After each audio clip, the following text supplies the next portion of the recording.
Practice time, baby! Stick control. I never finish this book. I get the flam beats I give up every time. Oh, okay, flam beats. Knock them out, man. Let's go.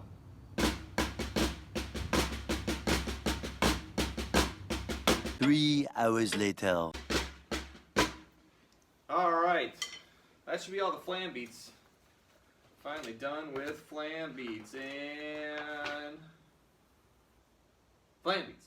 Flam beats. Flam beats. Flam beats.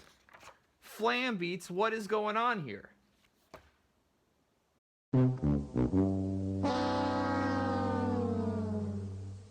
Bah! Bah!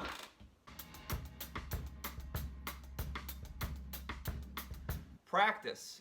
Can't get better without it. And what better way to practice than with a book? What's the book? Stick Control by George L. Stone. This book is a staple in the drumming community and easily considered the drummer's Bible. But what do we really know about it besides we can't get past the first 4 pages? Let's take a minute to find out. Starting with the man himself, George L. Stone. George Lawrence Stone was born in 1886 in Boston, Massachusetts. He would become a second-generation percussionist to his father, George Burt Stone, who ran a family business manufacturing drums, drumheads, sticks, and other percussive instruments and accessories. Young Stone would learn to play snare and xylophones from his father. Later on, he would study under other instructors and learn orchestral percussions like timpani, as well as learn music theory at the New England Conservatory of Music. Stone would join Musicians Union at a record age of 16 and go on to play for a number of orchestras and theaters until his father's death in 1917, when he would take up the family business. Around this time, George Stone would also serve as principal of the Stone Drum and Xylophone School of Boston. In 1933, Stone would help found the National Association of Rudimental Drummers and serve as their president for 15 years. In 1935, Stone would have Stick Control published and marketed not as a rudimentary teaching book, but as an exercise book designed to improve drumming and technique. Of the long and impressive list of Stone's students, some stand out, including Gene Krupa, Sid Catlett, George Wetling, Lionel Hampton, Vic Firth, and my personal hero, Joe Morello. Joe Morello would help inspire Stone to write the book Accents and Rebounds. Stone would pass away at the age of 81 on November 19, 1967.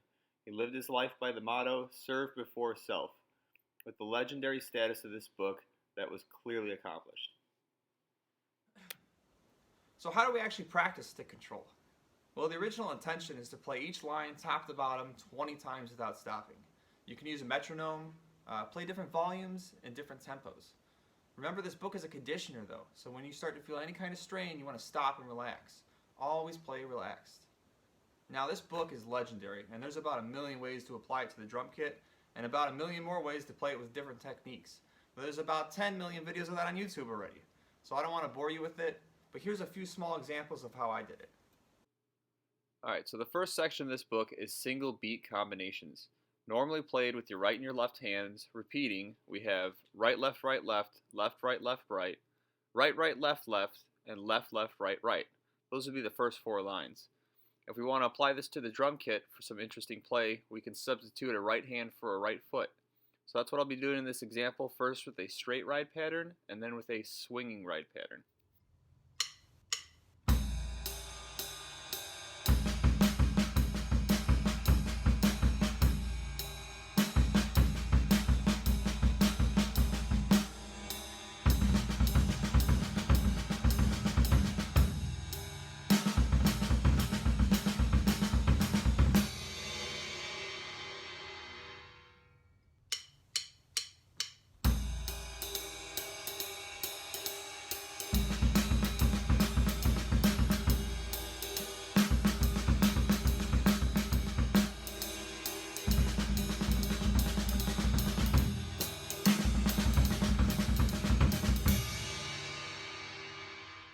The last bit I got for you is footage from my personal practice of stick control.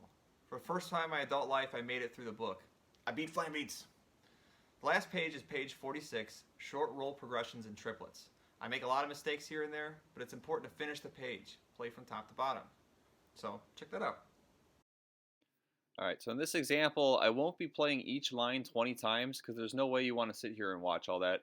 But this is a little bit of my interpretation of the traditional method for practicing this book at two different tempos. Enjoy.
There we go.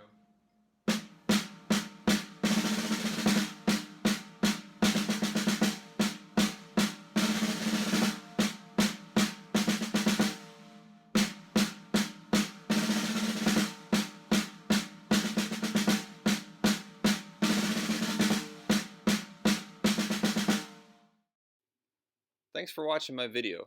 The clips you just watched are rough, unpolished, and leave much room for improvement. It's important to understand that when practicing new material, it takes time to understand and get it right, but there are lots of resources out there. Plenty of online groups and forums are happy to help, and at any level a teacher can be a valuable asset.